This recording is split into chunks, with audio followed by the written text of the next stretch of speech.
So welcome back, everybody. As you can see behind me, everything is nice and green. 'Tis the season to start mowing. But first, we always take care of our equipment on the channel. Let's do the break-in oil change and my beginning of season service on our Grasshopper 900D. All right, if y'all are new to the channel, we picked up a Grasshopper 900D last year. This has the 1.3 liter Kubota diesel engine in it. And I went ahead and upgraded to the larger 72-inch powerful deck because, well, look around. We have a lot to mow here. So whether you own one of these or not, you may want to watch this video because I'm going to give some tips. I love beginning of season service. I'm a big believer in take care of your equipment. It'll take care of you, and a lot of the stuff that I'm going to do today applies to all kinds of zero turns.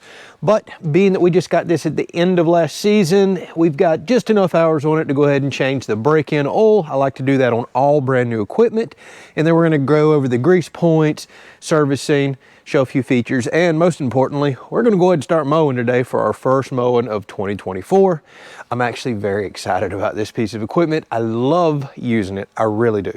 Before we get started, always refer to your owner's manual for proper maintenance. What I'm showing you today is just some general guidelines and things that I look over.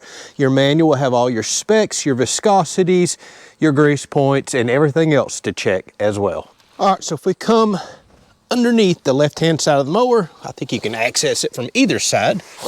And look up here, here is our oil pan, and I'm gonna remove this drain plug right here.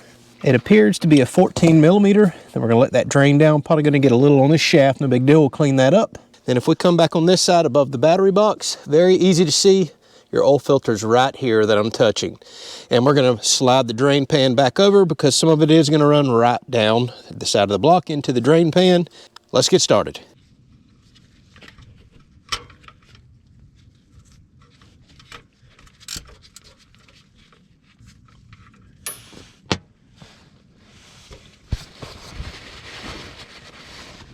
All right, as you can see, the oil's draining very slowly. That's because we need to allow air to enter the system. So there's a couple of tabs back here that we're gonna pop out. Now you can see one right here, one on the other side. This radiator screen comes forward. Now we can lift up the engine cover, and I'm gonna loosen the oil fill cap. I'll show you this in just a second, to allow air to enter the system and the oil can freely flow out. All right, so as you can see by that open hole, that's the oil fill cap. Looks like it's gonna be really easy to access. And for reference, here is the oil level dipstick that we'll be checking at the end of this oil fill. All right, let's move on down here and remove this oil filter.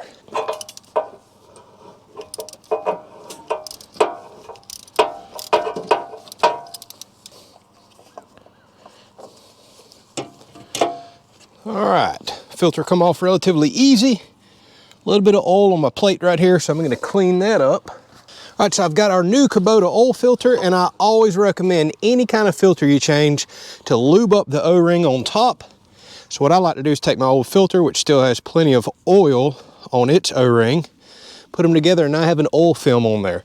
And whenever we compress the O-ring to the block, because it's lubed up, it'll slide around and it won't potentially pull out of the seat that it's in. All right, so now I've got it hand tight. I'll go grab my other filter wrench and we'll snug this up another quarter to a half a turn, or until we feel it get close to seating.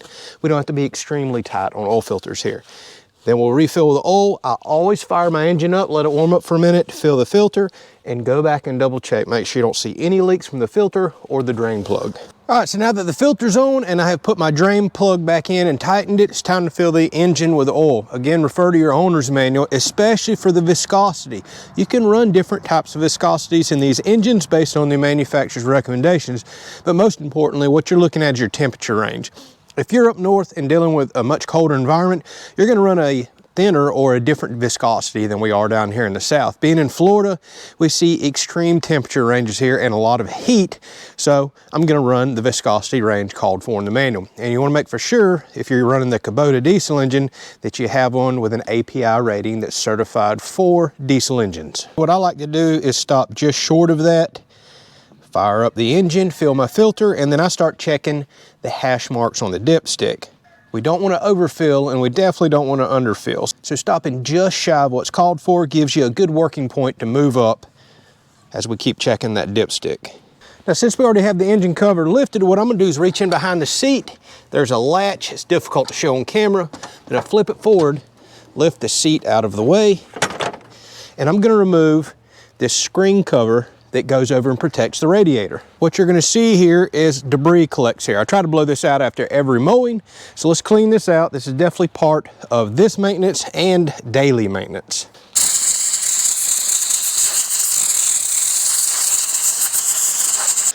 Also gonna go ahead and blow out any grass and dirt, and it's important that you don't blow back into the radiator. I'm just blowing grass out of this section down here. Now, the reason you want to blow this direction, natural airflow is being pulled in this direction, so we don't want to force any more particles into it. You actually want to try to wash, clean, or blow out from behind. You could use some light air pressure to blow out that direction. Or I'm gonna show you here in a minute, Grasshopper has a really cool washout radiator tool that we're gonna reach it here and try and wash the radiator out itself. Okay, since we have the air hose out here, let's go ahead and check our filter. We have very low hours here, but it's still worth monitoring. We're definitely not at the point to replace these. These have a relatively long service life. But this outer main filter is the one that typically has the majority of your dirt. Then you have an inner filter right here, which very rarely needs changing or cleaning. Now, it's very important whenever it comes to these filters, you're gonna see these on a lot of different pieces of equipment. Low air pressure is key, so you're not ripping the filter fibers apart, which is just gonna allow dust and dirt into your engine, and never blow from the outside, always from the inside out. Again, this is just like the radiator. It's pulling outside air, which is full of dust and contaminants, into the filter this direction, and we need clean air coming out this side. So we don't want to force that particulate further into the filter and potentially into our engine. So inside out, very low air pressure.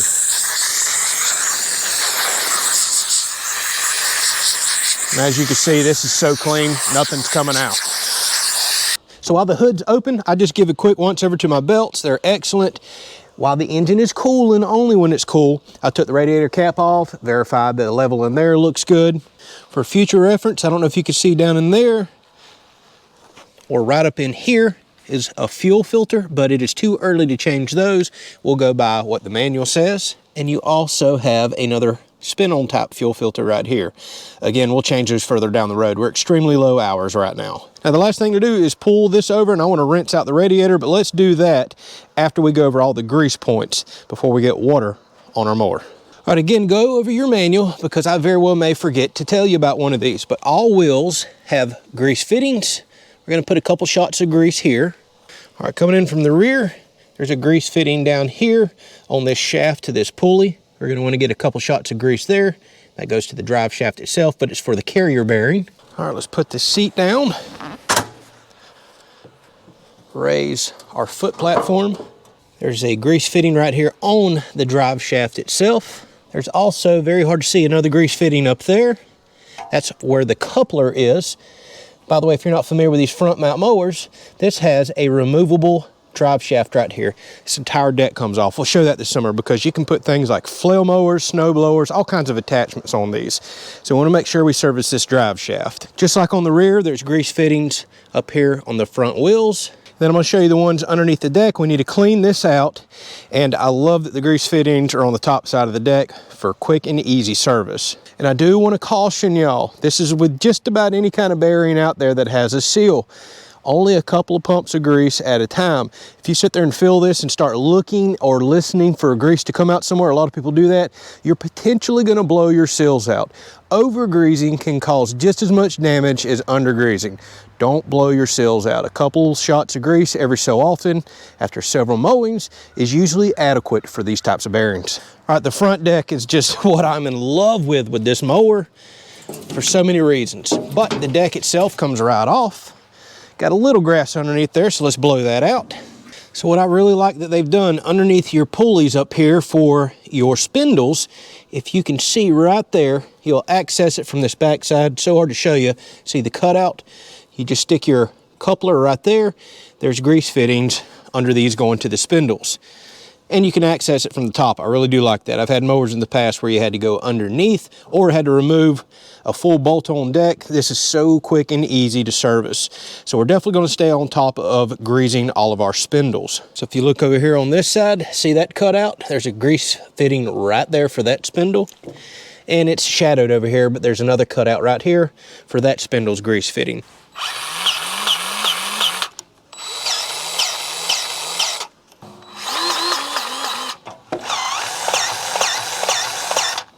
All right, I was particularly excited whenever I seen this tool right here. This is a spray wand by Grasshopper just for radiators. It's got a tip that really shouldn't mar up your delicate radiator fins. It's not metal or anything like that. It's at an angle, and it has a bunch of pre-drilled holes in it to kind of just slowly water jet out, so to speak. Screws right on a garden hose. And what I'm gonna do is come in, like I already showed you where I've done blown my radiator out, from behind, wash forward, and then I will come back and wash back through this direction. But I want to try to get any large particles out the way that they came in, and then any minor dust, dirt, or debris, we can wash out any direction that we want to get it to go. All right, as you can see, I can press this valve right here, and we shoot out a jet. I have my water pressure turned down quite low. Again, you know, aluminum radiator fins are quite delicate. So I'm going to come in from behind, let's see. Oh yeah, we're definitely getting plenty shooting out the front. No need for any higher pressure than this in my mind. I'm just gonna continue to work around. I'm trying not to get any water on my engine or connections for obvious reasons, and my engine's cold. I definitely wouldn't do this with a hot engine.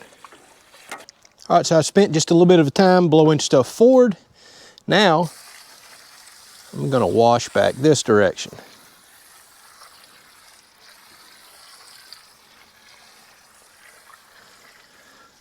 That actually works really, really well. You can see none of the water is coming back toward the front, so it's shooting through just fine.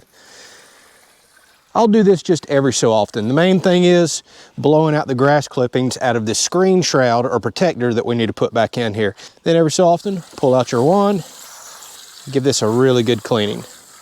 Now, my own personal recommendation, don't go directly into mowing after cleaning out a radiator. You want to let this dry off for a little bit, either with the fan drying this out or sitting out in the sun for just a little bit. Because if you have a wet radiator and then go straight into dusty situations, you're going to clog your radiator up because the dust and dirt's going to stick right to all those water droplets in there. While there's an extremely long service life on these, one of the longest I've seen in the industry on your fluid and your hydraulic system before it needs any maintenance, there's your reservoir, there's a cap on top. It's worth still keeping an eye on that and checking your levels every so often to make sure nothing's come loose or there's any issues. All right, now for my favorite part of this mower. I'll never forget the first time I seen one of these. I believe it was 20 years ago, back in 2004. Walked into one of our local Grasshopper dealers and seen this front mount deck and thought, I will have one of those one of these days, because one of the more aggravating things about a mower is your constant underdeck maintenance. Cleaning grass clippings out, any dirt buildup, things like that to extend the life of your deck. And the sharper the blade, the easier it is on the mower, the engine, and the better it is for your grass. But a lot of people neglect that because it's difficult to get underneath mowers. Not with this one. And with the push of a button, the deck comes right up.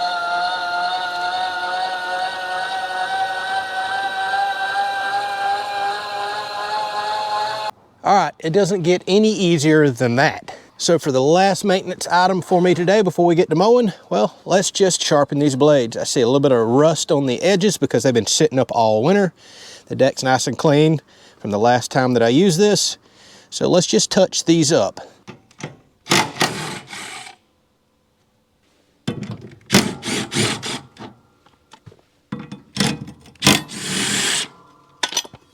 All right, this should be nice and quick with this blade sharpener, or you can also use a file, or one of my favorites, a hand grinder with a flap disc.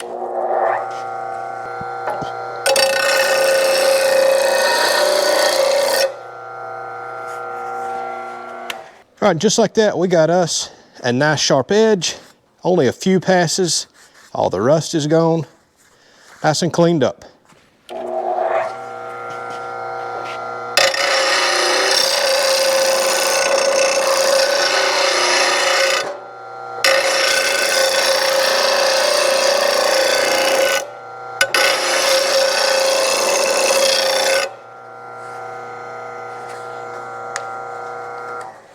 All right, that was real time. That is super quick.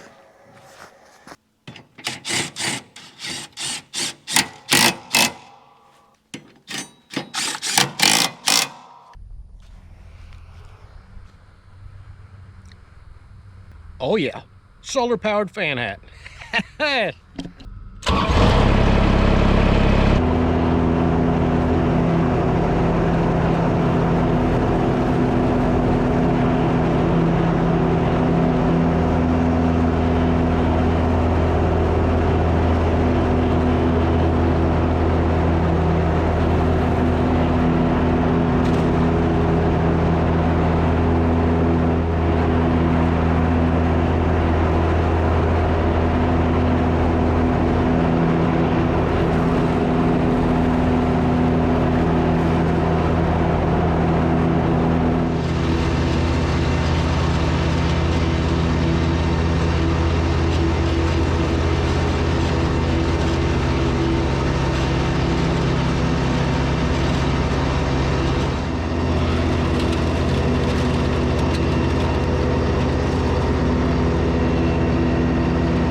Well, I just got kicked off my mower.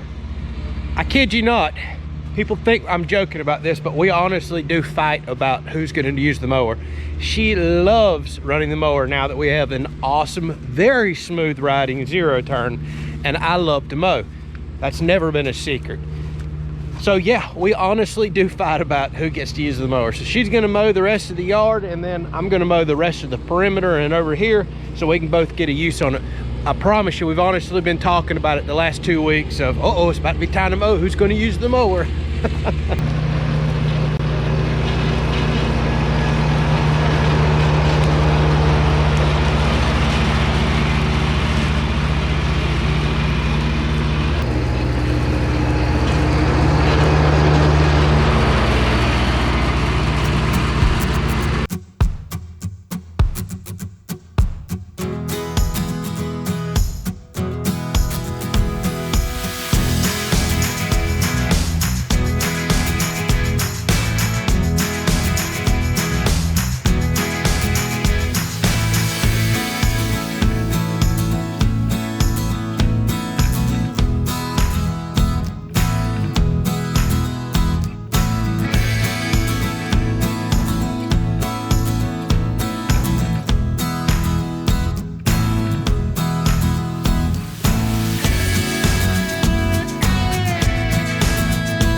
All right, and just like that, the yard is nice and mowed, weed eat out, a little bit of weed killer. We're getting ready for the spring season to begin.